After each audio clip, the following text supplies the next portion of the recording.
you, everyone. That is our meeting for today. We are adjourned, and I will now turn it over to Regent Greg Brewster, Chair of the Audit and Risk Management Committee. All right, well, thank you, Chair. We're not quite done yet because scintillating audit is up now. Good morning. I call the May 28th, 2026 Audit and Risk Management Committee meeting of the Arizona Board of Regents to order. Claudia, we still have, okay, awesome. Today, the committee will have its public session to review the items on the agenda, followed by an approximate 40-minute lunch break.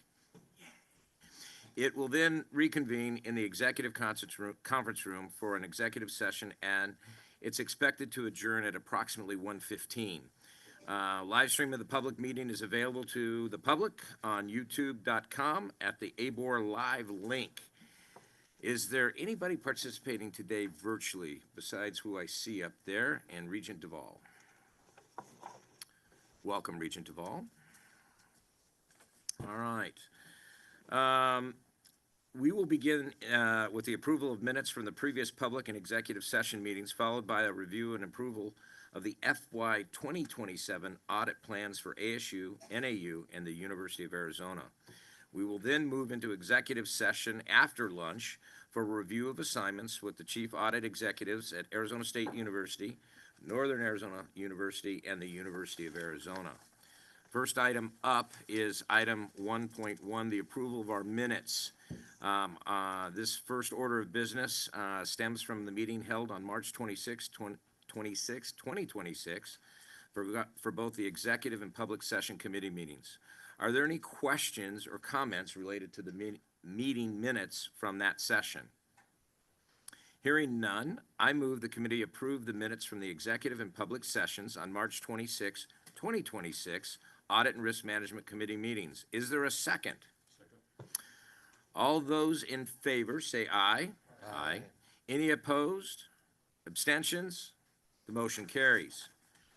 Next item, 2.1, the review and approval of the FY 2027 audit plans for Arizona State University, Northern Arizona University, and the University of Arizona. This is an action item. We will wait until all the universities have presented their FY 27 audit plans and then have a single motion to approve all three plans with one vote. Brad, from our board office, will introduce this item. Brad, you may proceed. Thank you, Chair. Good morning, Regents. So as the Chair alluded to, we are here today to essentially wrap up this year's audit process and to kick off the audit process for next year. So we can invite Dr. Olson to come ahead for ASU, but as he's getting settled, the stage is that at this point in the process, the university should have largely completed their internal audit plans that were presented to the board last summer. So we'll take this opportunity to go over those plans once again. Oh, sorry, Lisa, as well.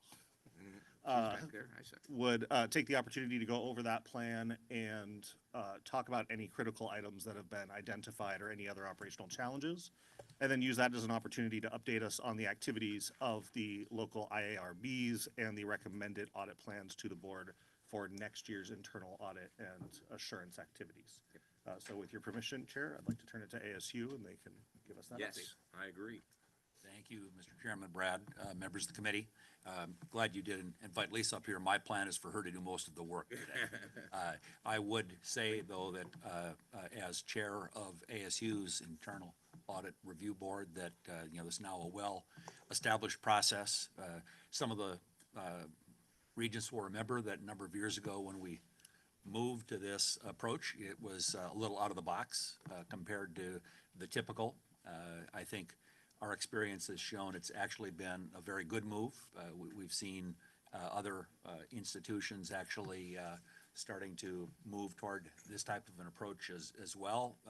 Just this last year, we had our second external peer review with some of Lisa's colleagues from across the country from comparable institutions, and one of the things that's pretty consistent, first and second review, is that people are really interested in this model and wanted to take it back to their own institutions and talk about the potential benefits of it.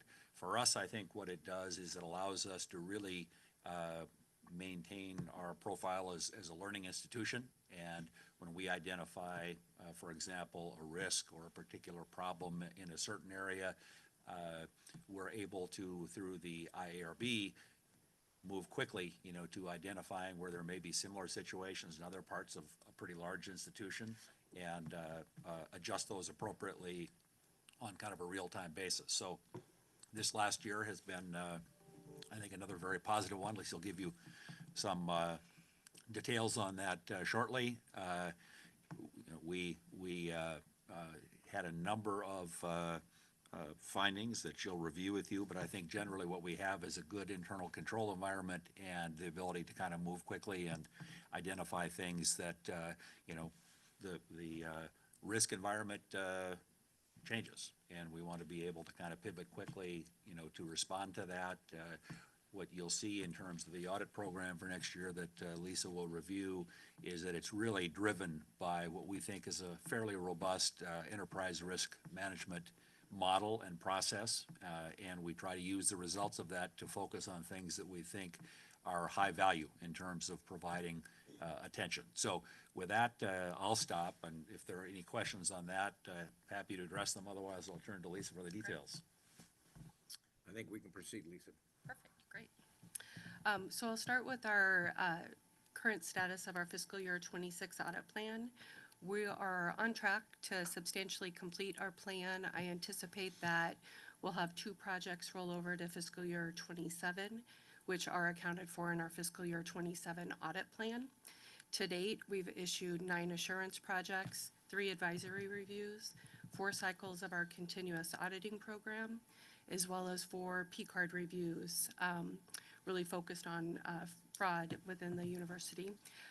We've also completed our external quality assessment that Morgan indicated.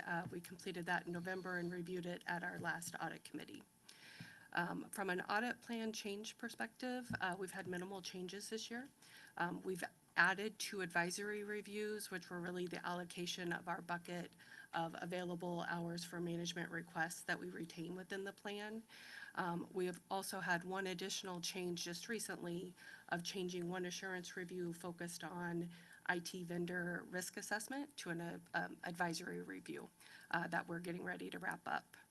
From a staffing perspective, we've been down 1 resource pretty much the entire fiscal year. We are in the recruiting process now and hope to fill that at the start of fiscal year 27. As a result of that open position, we did not remove any projects of this year's plan. We instead minimized our hours on other activities focused in data analytics and our quality assurance program. Those are represented in our fiscal year 27 audit plan. And if we do have a delay in filling the position, we will modify the plan so that we don't minimize our focus in those areas a second year in a row.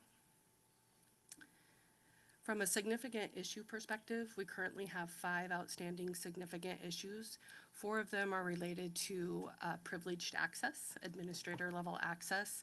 The 4 issues are comparable issues. They just represent different areas of the university given our distributed IT structure.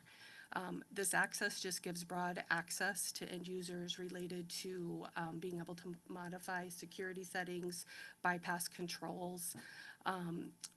Really, they're the result of just legacy processes that are in the process of being shored up. The roadmap to address these items is fairly long, just given the complexity of the university. There's a process component related to assessing the existing access so that we do not negatively impact individuals to be able to get their job done, but implementing a formal process rather than just granting that by default. There's also a system component to then facilitate management of that process long-term. We meet with those units on a monthly or quarterly basis, depending on the unit, to monitor progress, and will continue to do so till implemented. The other item is related to firewall rule set. Again, there's 2 components to that related to configuration, as well as just process related to firewall rule management, review, and documentation. We also meet with that unit on a quarterly basis. They are on track of remediating by the end of the year. From an internal audit review board perspective, we've had consistent membership throughout the year. We've met quarterly as part of our standing agenda. We review our plan status, similar to what I've provided today. Any changes to the plan, we review completed projects. As Morgan indicated, we review outstanding issues noted in our completed reviews, not only from the review perspective, but where they might apply throughout the university. We also review our open outstanding audit issues, our quality assurance items, and then annually have a detailed discussion with our enterprise risk manager to review that program as direct input into our audit planning cycle. And then also the IRB reviews and approves our proposed audit plan that is part of materials today. From a risk assessment perspective, we have an established process that we continue to follow. We have an established audit universe, which really helps us be able to scope our projects and discuss our audit coverage, both where we have coverage as well as where we don't have coverage. As part of these activities, we review this audit universe from a completeness perspective, a risk rating perspective, given those risk factors included on the slide here. We do detailed risk analysis and research, both from an ASU environment specific, as well as just overall in higher ed and the overall current state of the environment. We do detailed data analytics on our auditable entities from a financial perspective and expenditure and revenue. We look at financial certifications at the unit level, as well as FTE analysis. We also hold very broad risk discussions across the university, both with senior leadership, executive leadership, key stakeholders. Obviously, Internal Audit Review Board has a direct impact to those discussions. We also visit with our enterprise risk management function and ABOR staff as input into our audit plan. Our audit plan assumptions for this year assumes that we will be fully staffed in early fiscal year. We have dedicated training hours for auditors, both from a professional development perspective as well as a technical perspective. We do have training requirements in place for ethics, for fraud, data analytics, as well as IT. This year's plan is a little bit of a change in mix for us. We usually have about a 80-20 split on assurance and advisory reviews. This year, we're about a 65-35 split. That does align with benchmarking as well as internal audit best practices. Our plan does take a risk-based approach, so you'll see a very high correlation to our enterprise risk areas that were highlighted in the March meeting. From a project perspective, we have 8 assurance projects on the plan. We have 6 advisory reviews, and then we have our normal recurring work, both from a P-card perspective as well as our continuous auditing program. From an operational perspective, we have projects focused on deferred maintenance, lab safety, admissions from a fraudulent enrollment perspective, as well as our Sun Card provisioning process. From a financial perspective, we have 2 financial control audits planned, one for our College of Health Solutions, the other for Enterprise Technology. We have recurring financial procedures over our athletics function that we'll work through, and then we have our P-card reviews that I've mentioned. From an IT perspective, we have projects planned for vulnerability management, asset management, data privacy, and AI governance. And then finally, from a compliance perspective, we have projects planned on Title IV for the return of funds. We have a project planned for sponsored research, really focusing on effort reporting, where the biggest piece of the grant spend is, so salary dollars. We also have a youth protection program, and then our continuous auditing focused on mandatory training. As I mentioned, we also always reserve about a project worth or a project and a half of available hours for management requests so that we can be responsive throughout the year. With that, I will pause, and I'm happy to answer any questions on our current status or our current year or our proposed audit plan. Just before I turn it over to the other regents, go back to the 100 hours of training. strikes me as a lot of hours, and I'm guessing a benchmark for other audit teams. Is that, relatively speaking, a normal benchmark, or is that a higher benchmark than you've seen with other Sure. programs? It is a little bit higher. I would say average benchmarking is somewhere between 60 and 80 hours. We do allocate more. That includes our training that we do that is ASU specific, that just required training. There's some leadership training that provides valuable networking to the audit team for those that are able to participate, that are fairly robust programs that go a full year, but it gives very good insight just to the university outside of an audit project, which just helps them be more effective. We also very much focus on IT in there, so AI training, prompt training, analytics. And so usually, you know, when I go back to having the open position this last year, training was an area that we also reduced hours in general just to help make up for some of that. But ideally, having that time allocated so that we can have dedicated coverage every quarter in those areas is just value add to ensure that the team is continuing to improve as they need to. Excellent, glad to hear. Any questions from the other regions? Regent Mata? Thank you, Chair. Lisa, thank you. For the first Active Directory, is that a standard with all, for other universities, or you have a separation with, you know, with GCC or the standard to have access? I'm not sure I'm understanding Yeah, the like question. from normal to government, specifically when you have defense or that class, that's QE, the QE? Yep. Yeah. So Active Directory, as far as the access issues that we have, I would say are not standard or not common. I think it is a standard approach in higher ed just to manage and facilitate the different levels of access in a very streamlined manner, but the trade-off is having that broad access that's potentially not needed. The coverage that we did was more, I think that now that I'm saying this, I think this is where you're getting at. We did look at overall for the university, it's managed by different IT groups. And so part of it is our large enterprise technology organization and the units they support, as well as 3 other large units.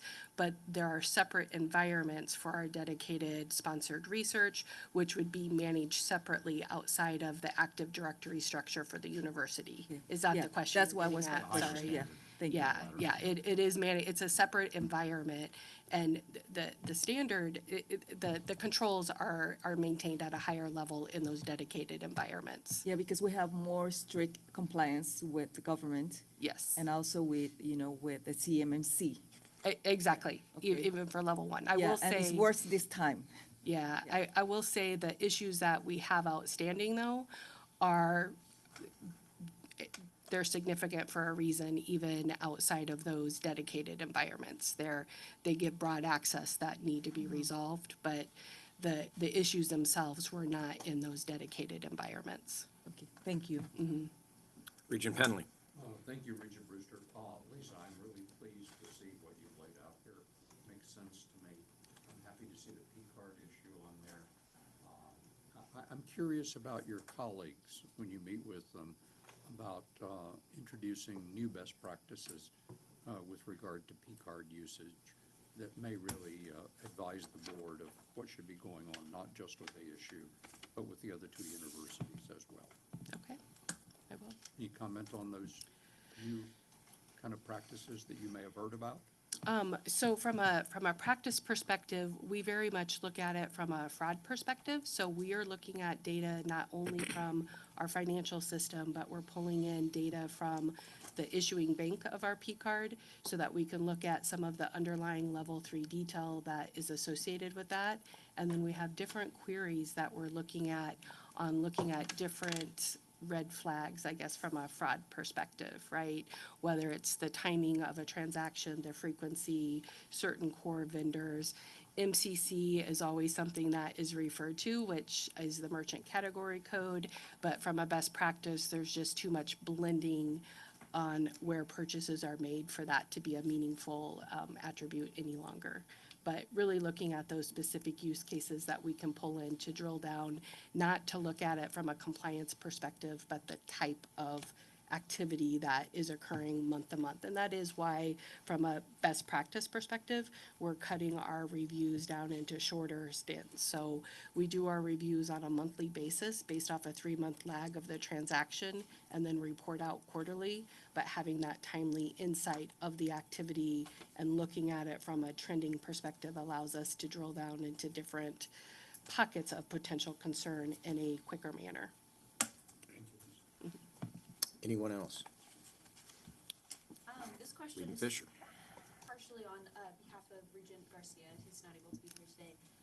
But he was wondering about, with the recent widespread Canvas issues, what have you learned and have audit plans been adjusted because of that? Sure. So I'll answer the last question first. We've not modified our audit plan at this perspective, or at this time, other than as part of just the response, ensuring that from a technical perspective, that they're aware of the issues that we've noted within the environment. How did that apply to the outage, and are any additional procedures necessary there? Largely, this was more of a operational incident rather than a technical, since it was at a third party. However, from a university response perspective, there is a very good response. There's an incident response team that will look at it. They are looking at it both from a technical perspective, an operational perspective, a communication perspective, and that entire process really is stood up as needed whenever there's an incident at the university overall to begin with. It's actioning during the event, and then once it's coming to a closure, there's an after actions event that occurs to make sure where did it go well, where did it not go well, where do we maybe need to have some lessons learned for next time around and get those implemented into our existing processes.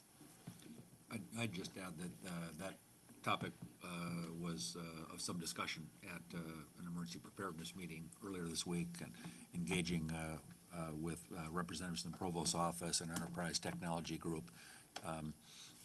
Technology is fantastic when it works, and when it doesn't, it can be quite disrupting, which was the case here all across the country.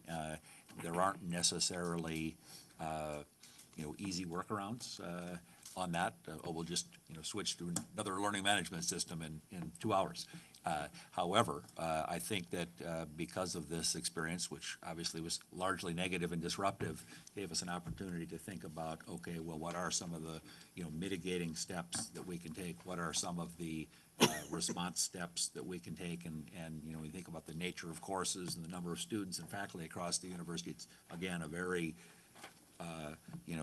wide, decentralized, distributed process, and part of that is the Provost's office, I think, was pretty quick to communicate with faculty, but maybe as a result of this, we'll be a little bit more aware, of some of the implications here. And it happened just at probably one of the worst times, right at the end of the semester, right before commencement. But I think we've learned operationally some things that we might be able to do, and all of us have greater awareness that this can happen. And how would you handle that? Because it's a very personalized, individual circumstance in a process that affects the entire institution. So we're, I would say, probably in the middle of that. Anyone else? Well, Regent Fisher, I want to thank you for that question, because it was on my mind to kind of see how that wonderful little wrinkle at end of semester went. But before I let you guys go, Lisa Morgan, I want to compliment you under the banner of innovation and co-opetition to hear that other universities are benchmarking and moving towards some of the processes that you've established and have implemented. So again, congratulations to you for that opening statement. I loved hearing that. And again, it doesn't strike me as anything but normal coming out of what we see from you. So thank you for that. Okay, thank you. All right, you may go. We will next bring up NAU and Bjorn Flugstead and Mark Rapport. Come on up. Rupert, whatever. We got you. All right. Thank you, Chair Brewster, members of the committee. We have a few slides here. We'll start off with a quick update on the IARB, and then move into the FY27 audit planning.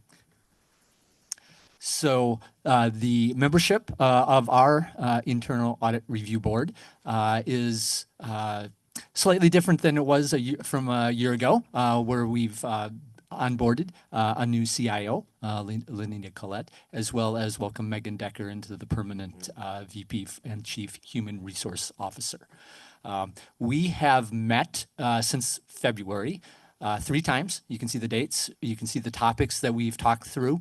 Audit planning being a key component of those, along with follow-up updates, as well as audit staffing, which Mark will talk about his recruitment efforts to fulfill his team. And the very drilling down into the key focus areas, we've completed 1 audit, the IT change management, no significant audit improvement opportunities with that one, a business documentation and process improvement associated with that. Fraud, as was talked about just a few minutes ago, fraud risk assessment is something that Mark has really focused in on over his time at NAU. Risk assessment with the Office of Sponsored Projects was completed, and 6 improvement opportunities have been implemented over the past few months related to previous audits. And as mentioned, the FY27 proposed audit plan was a key focus area. Mark will talk about what those items are. And I'm going to turn it over to Mark, unless there's any questions before that. I think we're good. Okay. Excellent. So you're looking at status. So basically, it's been me this year. I have an apprentice. We had 2 apprentices, 1 left, unfortunately. But it's been fun, though. It's been fun training, bringing someone right out of college and teaching them how to do this. Very engaged individual, helping a lot with our AI efforts, which I'll talk about later. But as a result of that loss of the apprentice and that change, we deferred 2 audits. NCAA compliance you will see on the fiscal 27 plan. You will not see research award administration. And working with research and ERM risk matters, we decided to focus on export control in FY27. So you'll see that in that plan. We've completed our, backing up. So cloud audit, we're just about finished the field work. So there's some questions about cloud and Canvas. Of course, one of the big challenges with cloud is even if you have data backed up, it doesn't mean you have access to the system. So it's one of the challenges of these environments. But our first focus at that cloud level is specifically the Microsoft Azure environment and governance of that environment. So not detailed testing, but are we governing? Are we paying attention to what the subscriptions that we pay for, how we're using them, how we're managing the cost, and so on. And so it's looking very good. There will be definitely some maturity items that we will be offering in that audit. Beyond that, campus living, we've essentially finished planning. Tuition waivers is moving along. It's been an interesting journey trying to find the right data to understand those tuition waivers that are paid for essentially by outside parties versus absorbed by NAU's general funds, if you will. And that's what we're trying to focus on, understanding how well that's actually managed.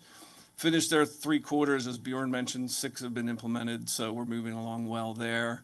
The one thing I will say that maybe not has come up is moving down to enterprise risk management. So it's very much a part of facilitating and setting up the ERM process, maturing that, getting us to where we have had a committee in place meeting regularly for probably the past 5 years plus.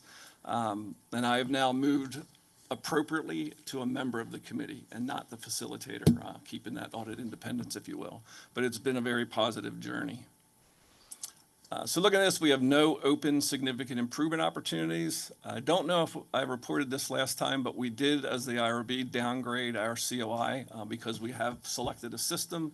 They're in the process of implementing ServiceNow's COI module. It's been deferred somewhat, but it is in progress. And then we have 13 open at this point, and you can see the distribution there aging-wise. So on staffing, we are currently in progress. We decided to replace the apprentice with a senior internal auditor, try to give that another shot. We have some good candidates. I have what I believe will be final interviews of 2 candidates next week, so fingers crossed, hoping that'll go very well. And we've been doing a lot with AI, but we're just finally moving into very structured implementation of AI. So these are some of the areas we're going to implement Copilot agents. So NAU is using Microsoft Copilot, which, at least as Microsoft tells us, ensures that all of our data is protected within the NAU realm.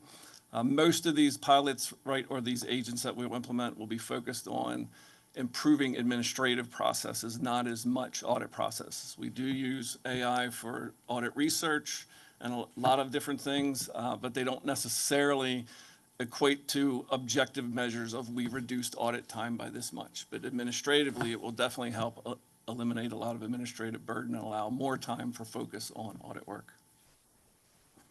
Any questions on that before we get into the plan? Regent Penley. Thank you, Chair Brewster. Mark, I'm concerned about, and I recognize let me just add, I recognize you're nearly a one-man shop, or essentially that. But the rationale behind the NCAA compliance deferment and also the early stage with fraud risk assessment, you still have field work, et cetera, to do. So any comments on those two in the current plan? Yeah, so on NCAA compliance, I don't know if you're aware, we went through some major changes at the VP level and also had some impact on the compliance staff and their duties. So we just decided it made sense to just defer that out a year and move into that in the fiscal 27 plan. And then on the fraud risk assessment, what we try to do, actually, it's quite a fun process. We ought to do it with this group at some point. We call it Angels and Demons. So we sit down with individual departments, have most of their key management level staff present, and have them talk through how can someone commit fraud in your organization. Forget about whether you have controls in place. That's the demon hat. We start with the demon hat. Once we've laid out all these, not just you can steal cash, how can you do it? So we focus on scenarios, the scenarios that would actually work.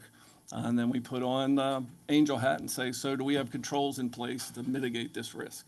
If we don't, then those are areas we might want to focus on in a future audit, or if, in some cases, we might get a tip through that process, because the first 20 minutes we spend on fraud awareness training, so everyone's on the same page, understanding what we're talking about when we talk about fraud. And we do remind them, by the way, fraud is only determined in a court of law, so very important concept, right? And then we get into the facilitated discussions. And so with OSP, we did complete that work, but we did and we didn't. OSP decided we would like to do another round because we think there's more areas we want to cover. So we're actually scheduling a second round of that with the OSP staff next month. So I don't know if that answers your FRR fraud risk question. Thank you, Mark. Regent Goodyear. So back to the slide with 13 open projects. I think 7 of them were greater than a year, greater than Yes. 365 days. That gets my attention. Any Yes. explanation? Any reason for concern there? Some, yes. I mean, a lot of it gets down to priorities. So I think I mentioned this last year in the planning. We've been trying to work with management when we identify improvement opportunities that are at more the management level, not the significant level, and understand, well, yes, we've all agreed this fix needs to occur. How does it fit in with your other priorities? Are they going to get in the way? So you may say, yeah, we can turn this around in a month, but if 5 other priorities have to be addressed before you get to it, then it's going to take 6 months, 9 months, whatever. And so that is the case with some of these. Some of the items open, one relates to the COI matter that I mentioned with the system. Others relate to Linnell. So when we audited electronic physical security across campus, there were a number of items. There were some governance issues that needed to be addressed. They're being addressed. There were policy matters that are not being addressed completely. Those are being addressed once they're done. Some of the more specific items, like how we work with segment administrators, how we review to ensure they know what they're doing. So those were some of the monitoring activities that are still outstanding. Does that make sense? Yes. Yeah, great. Thanks. Regent Mata. Thank you, Chair. This will be for your and then for Mark. So for the MS Assure, do you have to give license to every single staff and to every single student? Because that is a licensing, I believe, commitment. And also because then Mark will have to monitor, and also the audit is huge. So how does that work? Region Monitor, we have an enterprise license, so we do not have to give, individual licenses allocated to individual, staff members or that we buy them as a group. We have a number for access points. So, that's the specific answer to your question. Thank you. Yeah. Yeah, and then when you said that you have to monitor that because you have monitoring the MS Assure, right? And IT people. So how does that work? Because even though you have an enterprise, but it's individual access. So the Microsoft Azure is basically how we manage servers. So instead of having, and we do have on location servers for other systems. Microsoft Azure handles a number of servers that are virtual. The Microsoft provides some amazing tools that you would not always have, or you have to buy separate tools and get them to integrate if you're in your own individual environment, which allows you to understand, well, how many subscriptions am I paying for? Are we actually using that? If I'm using this server heavily in the fall, but I'm not using it over Christmas break, I can turn that server down or off for that period, which saves money. So there's a lot of tools that Microsoft allows in the Azure environment. And that environment doesn't include big systems like PeopleSoft, Canvas, whatever. I mean, they're separate cloud systems or whatever. But it does include all of our tools, Microsoft Word, Microsoft Excel, and so on. So it's a combination of servers we need for a variety of purposes, plus those tools in Microsoft, so. Thank you. Okay. Seeing no other questions, Mark, next step? Yes. Fiscal 27 audit plan. So I'll hit some highlights. Obviously, there's more details in the document. So if you have specific questions, please ask. So this just shows a breakdown of where we see time spent, with 65% focused on audit and consulting projects, some time for special projects and investigations, training, admin. I see that admin number probably going down to around 3% with the implementation of AI, and hopefully some benefit elsewhere. This is just quick demonstration of how our audit time is aggregated or categorized by assurance versus advisory, and direct versus indirect. Direct versus indirect being they directly support audit work, or they're more administrative related. So these are our planned audits. On the assurance side, NCAA compliance, as we mentioned. IT security for this year, we're going to focus on patch management. One of our plans would be in the fiscal 28 would be to dig deeper into the cloud environment, because again, we're focused on how they're governing it right now, not actually doing detailed testing of specific subscriptions and so forth. At a governance level, we're going to look at signature authority policy. We also see this as something that may help improve just throughput, streamline things that are going through multiple levels of signatures. That we've received some feedback that maybe are they necessary, or are they just a rubber stamp? Can we eliminate some of them to improve the work? So it'll be a combination of controls and process improvement. And then we're going to look into remote work. We haven't decided on a specific scope, but we have 3 different angles. One is we look at just compliance with our current policies, and do we have the right policies in place? Another is how well are we managing access and protecting data in these remote environments? And then the other would be, I actually can't remember off the top of my head. I should have said 2, but nonetheless, so. Okay. And then export control, we did a higher level review of export control back in 19. So in this case, we're going to dig down a lot deeper into specific regulatory compliance. And then on the consulting projects, we'll continue to expand our fraud risk assessment across the house. And then we're going to look at procurement card analysis and department controls. Working specifically with purchasing, we're going to look for efficiencies in addition to controls here, because there are also some concerns about can we streamline procurement card processes to make it easier for folks to do their job on a day-to-day basis. And this is just how they align to our top enterprise risk management risks as reported back in March. And then some of our strategic priorities, of course, recruitment, AI automation, team development. We had deferred our QAR because of the nature of my staffing situation, and Bjorn and I in the IRB will be talking about more of how we want to get back on top of that, and I can discuss that a little bit more in executive session as well. On the planning side for audits, just trying to get closer to overall audit completion all the time, expanded use of AI and data analytics, and then aligning our processes and ensure that they're auditable relative to the new global standards. So with that, that's what I have. Questions from the team? Mark, I guess going back to the last one, training, how does that fit in as a priority as you bring on? I didn't see a specific training bullet, but So we do. heard you address it, but didn't see it as a bullet. Yeah, we're probably, I can't remember the exact number in our plan, but we're about 80 hours, and similar to what Lisa had mentioned.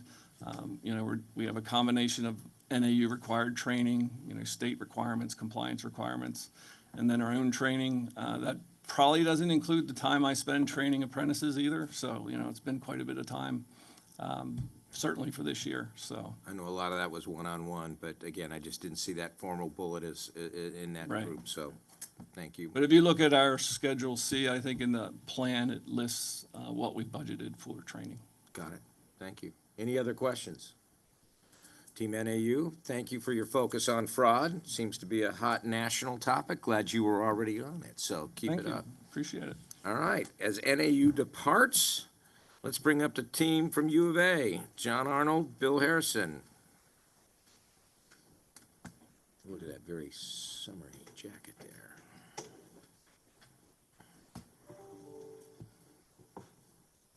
All right. Proceed. Thank you, sir. It's a pleasure to be here once again. You all know Bill at this point, so we'll let him take over on the show, but just a little update on our activities. We have a number of audits in work. A few reports we're going to go over today, including some magical red findings that we're working to correct as quickly as we can.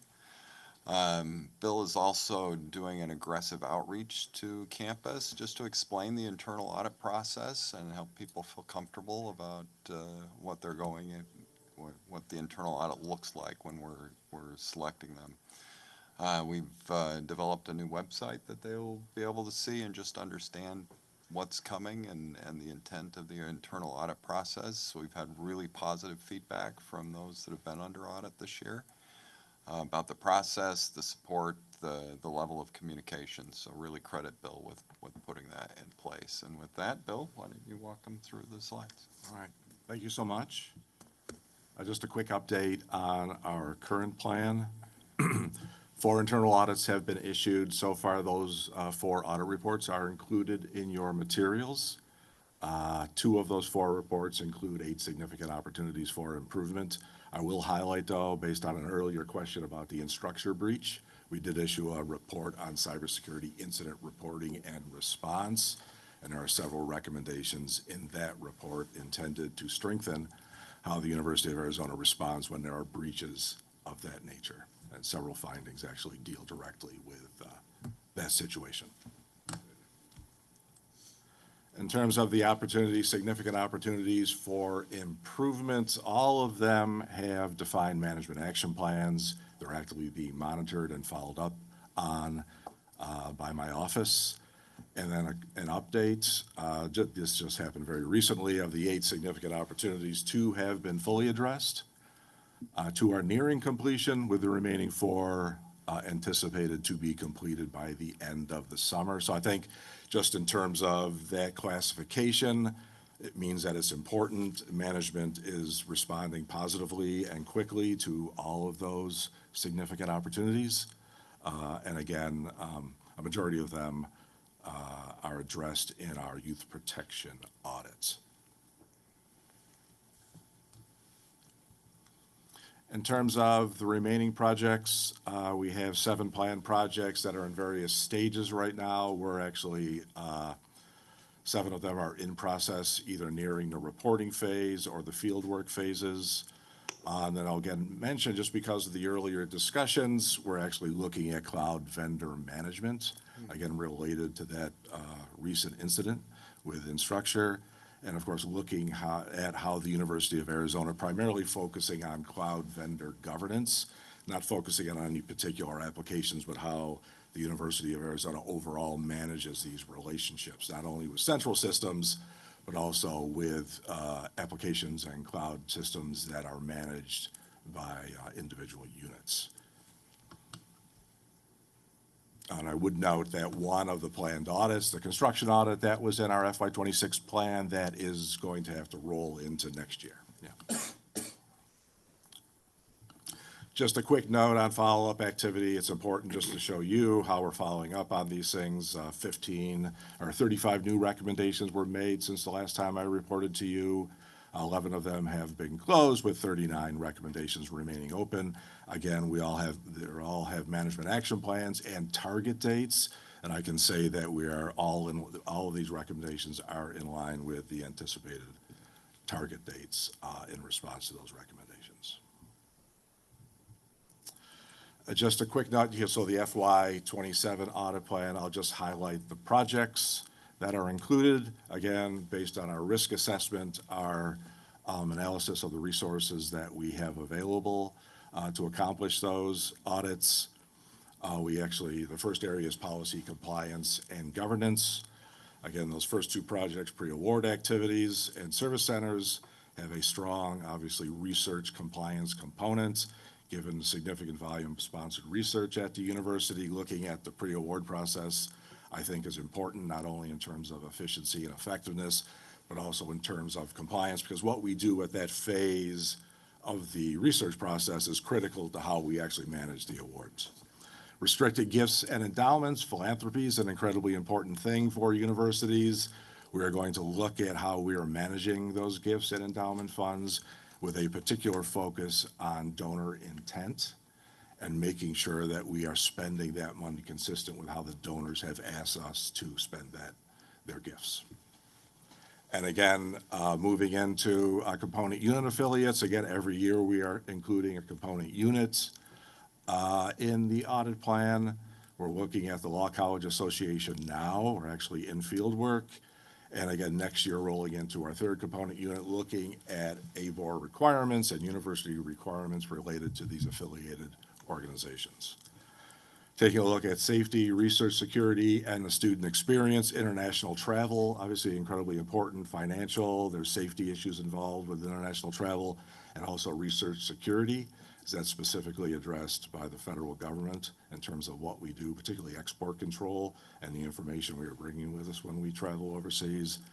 And then looking at disability accommodations, how students request those, and of course, how also on the employment side as well from a compliance perspective. Finally, cybersecurity and data protection is probably, I think, one of our highest risks, if not the highest risk that we are facing. We're going to look at vulnerability management, change management process, and then focusing on one specific application for application security controls. And again, as I think you know, we have a co-sourced internal audit partner that does this work for us. Financial areas, again, just to wrap this up, we're going to do an audit of athletics ticket revenue, significant dollars associated with ticket sales, and so we're going to look at how that works and internal controls over that process. And then finally, decentralized risk management, I think at universities is incredibly important, so we are going to continue with our department audit process. So that concludes my presentation. Are there any questions? Questions from the regions? Regent Penley. Thank you, Regent Brewster. Bill, and John knows this concern from the past, two historic issues.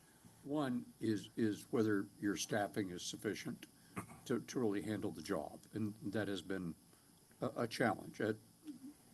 We addressed that with Mark, at NEU, but it's been one. I appreciate your addressing that. Secondly, with regard to IT, I'm pleased to see you have cybersecurity up there, but historically, the institution has had a very distributed IT system, which has allowed multiple vulnerabilities in IT. And so I'm not sure whether the cybersecurity will address that kind of historic legacy distributed network and distributed servers that really need to be altered to come into compliance with 21st century good IT processes. So those are the two issues. The staffing, which I'm concerned for you as always, and secondly, the other IT issue that may not be covered with cybersecurity. So For this year, again, we rolled one FTE into our co-sourced audit partner contract with Baker Tilly, and so that's staffing for our cybersecurity focus.